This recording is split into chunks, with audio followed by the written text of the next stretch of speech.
Everyone, কেমন আছেন সবাই? আমার মাটির রান্নাঘরে আপনাদের স্বাগত। তো আজকে চলে এসেছি বিভিন্ন রান্নার রেসিপি নিয়ে। তো কম খরচে ১টি থেকে ২টি রেসিপি কিভাবে করা যায় সেই পদ্ধতি নিয়েই আপনাদের সামনে এসেছি। আর টাইটেল এবং থাম্বনেল দেখেই তো বুঝতে পারছেন যে কী বিষয় নিয়ে চলে এসেছি। তো যেহেতু আমি মাটির চুলায় রান্না করি, আপনারা সবাই জানেন, আমার প্রত্যেকটা ভিডিও দেখলে বুঝতে পারবেন। তো এখানে আমি ভাত এবং আমার পাতাকপি আলু দিয়ে ভাজি রান্না চড়াইছি। তো রান্নার রেসিপিটা আপনাদের দেখাতে পারিনি। তো আজকে আমি কোনো রান্নার রেসিপি দেখাবো না। আসলে আমি এক খরচে কিভাবে ডবল রেসিপি তৈরি করি তার আমি পদ্ধতিটা আপনাদের দেখাবো। আর এই পদ্ধতি অবলম্বন করেও আপনারাও আমার পদ্ধতি ট্রাই করতে পারেন। তবে কেমন হবে অবশ্যই আমাকে জানাবেন। তো এখানে দেখতেই পাচ্ছেন আমি ভাতের হাঁড়িতে আমি এখানে মুসুর ডালের ভর্তা বানাবো, সেই জন্য আমি মুসুর ডাল দিয়েছি। আর এটা আমি কাপড় দিয়ে, সাদা কাপড় দিয়ে সেলাই করে নিয়েছি। অবশ্যই আপনারা সাদা কাপড় দিয়ে কেউ যদি বানাতে চান তাহলে সাদা কাপড় দিয়ে সেলাই করে নেবেন, কারণ এই সাদা কাপড়ের রং ওঠে না। তো আমি ভাবলাম আসলে এটা যদি আমি মুসুর ডালটা আবার সিদ্ধ করতে যাই তাহলে আমার সময়ের অপচয় হবে। আর এই সময়ের অপচয় এর জন্যই বেশিরভাগ আমি এই ডালটা আমি ভাতে দিয়ে দিই। তো আপনারাও এই কাজটা করতে পারেন আমার মতো। আর দেখতেই পাচ্ছেন আমার পাতাকপিগুলো রান্না করেছি। আর এই পাতাকপিগুলোর উপরেরটা, যেটা আমার কাজে লাগেনি, তবে এটা আমি ফেলে দেব না। আসলে আমি প্রথমেই বলেছি এক খরচে ২টি রেসিপি। আর আসলে রেসিপিটা হবে ঠিক, কিন্তু রেসিপিটা একটা হবে মানুষের জন্য আর একটা হলো অন্য কিছুর জন্য। তো যাক, আপনাদের দেখাবো আসলে কিসের জন্যে আমি ওই রেসিপিটা করছি।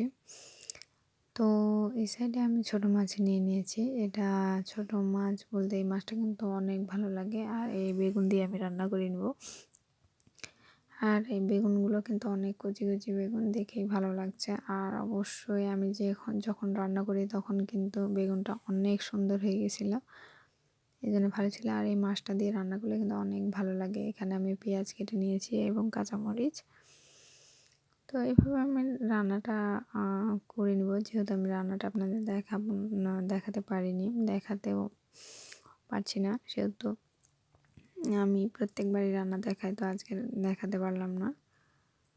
তো এখানে দেখতেই পাচ্ছেন যে আমার বেগুন দিয়ে চিংড়ি মাছটা রান্না হয়ে গেছে। তো বিশেষ করে আরও একটা কথা, যে আমি বলেছিলাম যে এক খরচ, এখানেও আমার একটা কাজ করেছি, যে ছোট মাছগুলো আমি আলাদা করে ভুনা করে রান্না করেছি। কারণ বেগুন দিয়ে হলে হয়তো বা একটু রান্নাটা অন্যরকম হয়, কিন্তু আলাদা করে রান্না করলে কিন্তু আরও মাছটার স্বাদ বেড়ে যায়।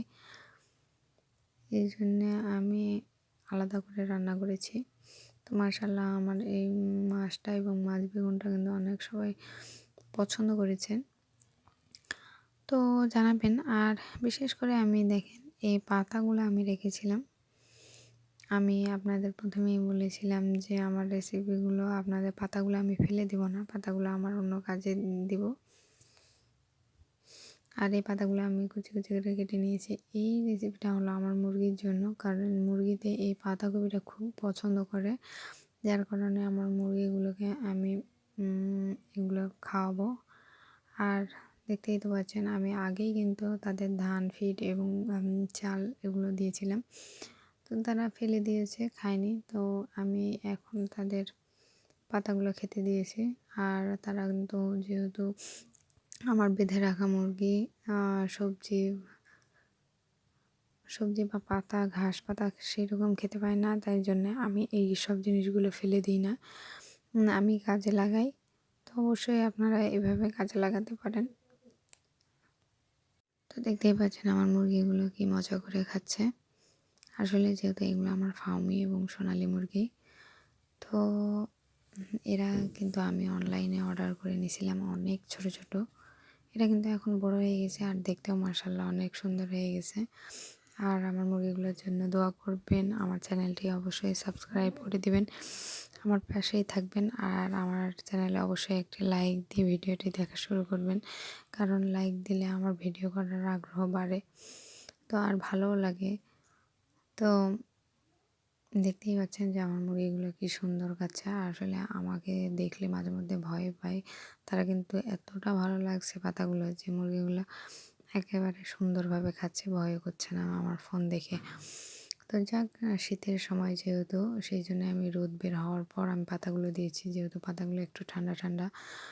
সেই জন্য দেখেন আমার এখানে প্রচুর রোদ বের হয়েছে। আর এই রোদে কিন্তু দুপুর দুপুর সময় আমি এই পাতাগুলো খেতে দিয়েছি। আমার কিছুক্ষণের মধ্যেই কিন্তু আমি ক্যামেরা অফ করিনি। আমার এই ক্যামেরার মধ্যে কিন্তু দেখতেই পাচ্ছেন যে আমার পাতাগুলো দেওয়া মাত্রই শেষ হয়ে গেল।